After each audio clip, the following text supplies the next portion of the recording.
Milord, आज हमारी अदालत में मौजूद हैं एक महान नेता। नहीं नहीं, ये वो वाले महान नहीं है, इनका नाम है महान सिंह। हाँ तो क्या बात हो गई? देखिए महान सिंह जी, आप सबसे पहले कसम खाइए कि आप जो भी कहेंगे सच कहेंगे, सच के सिवा कुछ नहीं कहेंगे। भाई खाने को तो मैं खा लूं, पर मैं सोचा मैं खाऊं क्यों? जब पूरी जिंदगी मैंने झूठ बोला ही नहीं तो मैं क्यों खाऊं? और वैसे एक बात बता दूं भाईजान, किसी आदमी को जबरदस्ती खिलाना नहीं चाहिए। देखिए आप चुनाव जीत गए हैं, मंत्री बन गए हैं, अब आप ये बताइए कि आपकी सबसे पहली पॉलिसी क्या होगी? भाई पॉलिसी तो बहुत सारी मेरी नजर में है, पर मैं सोच रहा हूँ सबसे पहले मैं अपनी लाइफ इंश्योरेंस पॉलिसी ले लूं, और मेरी बेगम कह रही थी मेडिक्लेम पॉलिसी भी ले लूं। लेकिन आप पर यह भी इल्जाम है कि आपने करोड़ों रुपए खाए हैं। किसने? आपने और किसने? अबे मैं क्यों खाने लगा रुपए? अबे मैं क्यों खाऊंगा भाई? और जहां तक मेरा मानना है कि कोई आदमी रुपया खा ही नहीं सकता। अब ये लो, ये 1 रुपया है, इसे खा के दिखाओ, खाओ।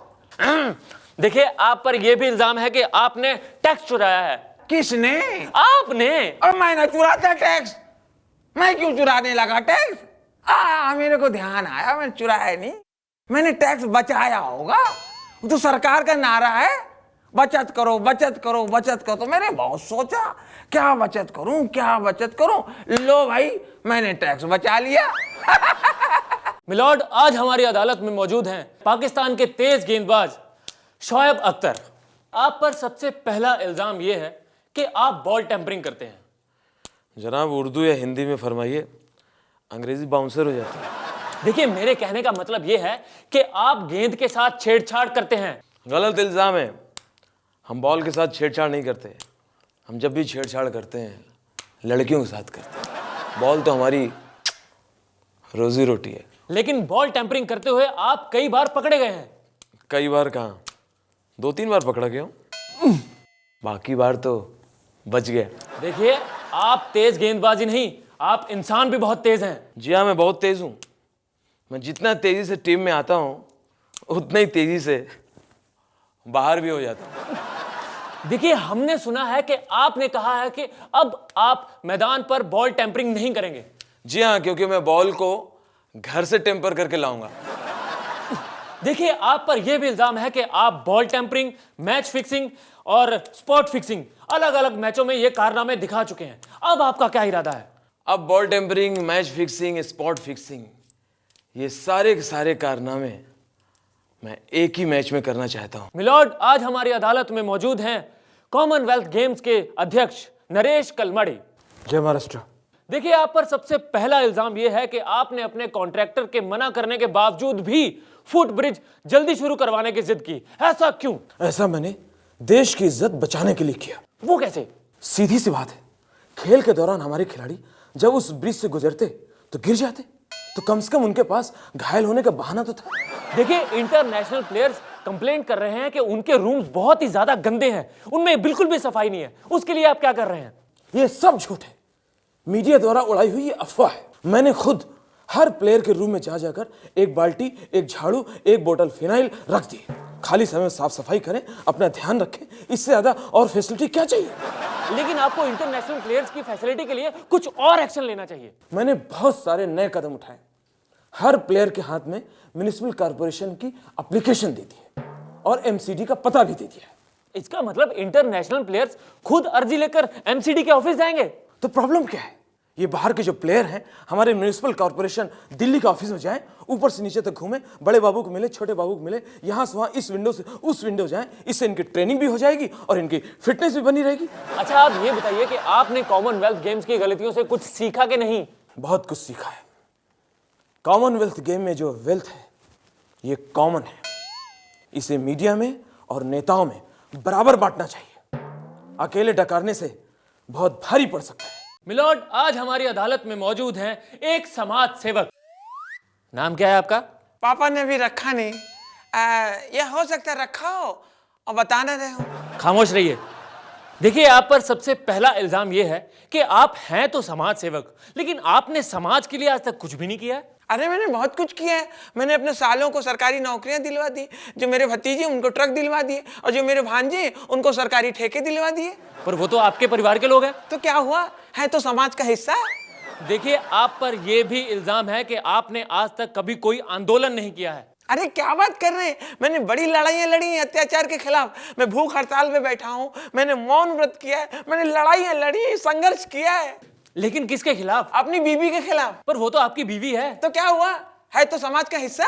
देखिए, हमने ये भी सुना है कि आपने गुंडागर्दी के खिलाफ कोई भी आवाज नहीं उठाई है। क्या बात कर रहे हैं, मैंने पुलिस स्टेशन के चक्कर लगाए, FIR दर्ज कराई, मुकदमे दर्ज कराए। लेकिन किसके खिलाफ? अपनी सास के खिलाफ। ओहो, पर वो तो आपकी सास है ना। अरे तो क्या हुआ, है तो समाज का हिस्सा। देखिए, आप पर यह भी इल्जाम है कि आपने कहा था कि आप शराब जैसी बुरी चीज को समाज से खत्म कर देंगे, लेकिन हमें सुनने में आया है कि आप खुद रोज 2 बोतल शराब पी जाते हैं। देखिए, मैं सच्चा समाज सेवी हूं, जो वादा करता हूं उसे निभाता हूं। आजकल मैं शराब पी रहा हूं, शराब को खत्म करने के लिए। मेरा पर डे चल रहा है 2 बोतल, और कल 4 बोतल। भाई मैं जितनी ज्यादा शराब पीऊंगा उतनी जल्दी खत्म होगी। मिलोड, आज हमारी अदालत में मौजूद हैं फिल्म इंडस्ट्री के पहले डिस्को डांसर मिथुन चक्रधारी जी। देखिए मिथुन जी, आप पर सबसे पहला इल्जाम यह है कि आप आजकल फिल्में तो कुछ कर नहीं रहे हैं, लेकिन फिर भी आपका कहना है कि लोग आपके बारे में डेली अखबारों में पढ़ते हैं। वो कैसे? पूरा हिंदुस्तान जानता है कि मेरे नाम की राशि मिथुन डेली न्यूज़पेपर में छपती है। लोग पढ़ते भी हैं और देखते भी हैं। देखिए, हमने ये भी सुना है कि आजकल अवार्ड फंक्शंस में लोग आपकी एक झलक पाने को तरस जाते हैं। ऐसा क्यों? अरे जब अवार्ड्स फंक्शन के ऑर्गेनाइजर्स मेरे को बुलाते नहीं तो मैं क्या करूं? कोई शॉट। देखिए, हमने ये भी सुना है कि आप जब पार्टीज में डांस करते थे तो आपके अगल बगल लोग गिर जाते थे। क्या आप इतना अच्छा डांस करते थे? पूरा हिंदुस्तान जानता है, मैं जब डांस करता हूं तो मेरे पैर चलते हैं, ये टांगे चलती हैं। तो पार्टी में मेरी टांग जब किसी की टांग को लग जाती है तो अपने आप मेरे ऊपर गिर जाता है। कोई शॉट। मिलॉर्ड, आज हमारी अदालत में मौजूद हैं वो जिन्होंने नए ही टाइप के आदर्श दिए हैं, मिस्टर आदर्श चौहान। नमस्कार। देखिए, आप पर सबसे पहला इल्जाम यह है कि आपका खुद का नाम सामने ना आए, इसलिए आपने अपनी सास और अपनी साली के नाम पे उस सोसाइटी में फ्लैट दिए हैं। ऐसा क्यों? ऐसा नहीं है, मैं एक आदर्श पति हूं और पत्नी को खुश रखना मेरा फर्ज है। सास के नाम से, साली के नाम से, ससुर के नाम से मैंने फ्लैट लेकर समाज के सामने एक आदर्श रखा है कि पत्नी को कैसे खुश रखने का।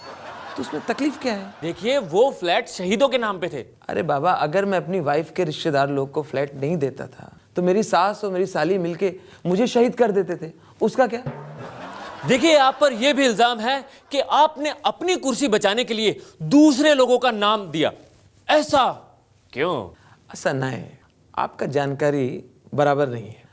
मैं सिर्फ हाई कमांड को मैसेज देना चाहता था कि मैं आजकल किसके किसके आदर्श पे चलता हूं, बस। इसमें तकलीफ क्या है? तो आपके आदर्श कौन है? मेरे आदर्श है mister Telgi, mister Kalmadi, mister Lalu, आजकल सबसे बड़े लेटेस्ट जो मार्केट में चल रहे हैं, पूजनीय बी राजा।